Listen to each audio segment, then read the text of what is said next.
আজকে দেখো আমরা যেটা করলাম, আজকে লরিয়ালের স্ট্রেটনিং করলাম। তার রেজাল্টটা তোমাদের সঙ্গে শেয়ার করছি। এই দেখো রেজাল্টটা কিরকম এসছে। খুব ড্যামেজ হেয়ার ছিল, তোমরা তো দেখে বুঝতেই পারছো। এই দেখো পুরো কালার ছিল, হাইলাইটস ছিল, আর উনি প্রতি মাসেই কালার করেন, তো তার কারণ ড্যামেজ হেয়ার ছিল। সেই জায়গায় দেখো কিরকম এসছে লরিয়ালের রেজাল্ট। কিন্তু একটা জিনিস যেটা তোমাদের মনে হচ্ছে যে শাইন আছে, ভালো লাগছে, কিন্তু এই স্ট্রেটনিং, স্মুথনিং, এই ধরনের জিনিসগুলো করার পর, এই ধরনের কেমিক্যাল ট্রিটেড ওয়ার্কগুলো করার পরে হেয়ারটা কিন্তু খুব সুন্দর লাগছে দেখতে। যে বন্ড ভেঙে আমরা রেডি করেছি, যে একদম খুব সুন্দর একটা লুক দিয়েছি, কিন্তু আদৌ না, এটা কিন্তু ড্যামেজ হয়েছে হেয়ারটা।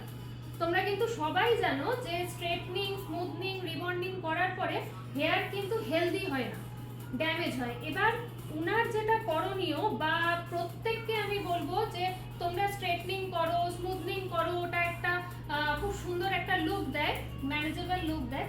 কিন্তু তারপরে যেটা খুব দরকার, উনার পক্ষেও দরকার বা তোমাদেরও দরকার, সেটা তোমরা কেরাটিন, বোটক্স বা প্রোটিন। কেরাটিন, বটক্সের দেখো একটু মার্জিনটা একটু হাই থাকে, চার্জটা। তো তোমরা যদি মনে করো একটু তার মধ্যে মোটামুটি একটা চার্জের মধ্যে করবে, তাহলে তোমরা প্রোটিন ট্রিটমেন্ট করতে পারো। প্রোটিন ট্রিটমেন্টেও তোমার এই যে ড্যামেজ যে ব্যাপারটা আছে, এটা অনেকটা রিকভার করে দেয়।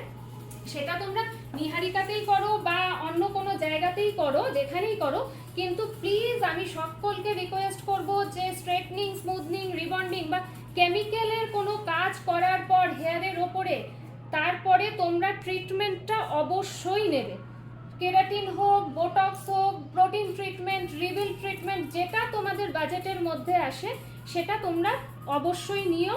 নেওয়ার পরে তোমাদের মানে হেয়ারটাকে, মোট কথা আমার বক্তব্য হচ্ছে, একটু খাবার দিও। মোটামুটি যতটা ড্যামেজ হয়েছে সেখান থেকে রিকভার করার একটাই রাস্তা, ট্রিটমেন্ট। তো চলো, আজকে আমাদের কাজ কিরকম লাগলো কমেন্ট করে অবশ্যই জানিও। আর ওনাকেও একবার জিজ্ঞেস করব, আমি তো বক করলামই, একটুখানি ওনাকে জিজ্ঞেস করব। কিন্তু আমি ওনাকেও বারবার বলবো যে ট্রিটমেন্ট কিন্তু অবশ্যই নিও। হেয়ার মানে খুব ভীষণ ভীষণ মূল্যবান জিনিস আমাদের কাছে। তোমার কি রকম লেগেছে? ভালো লেগেছে? স্যাটিসফাইড? একদম। আর তুমি কিন্তু ট্রিটমেন্টটা অবশ্যই নেবে।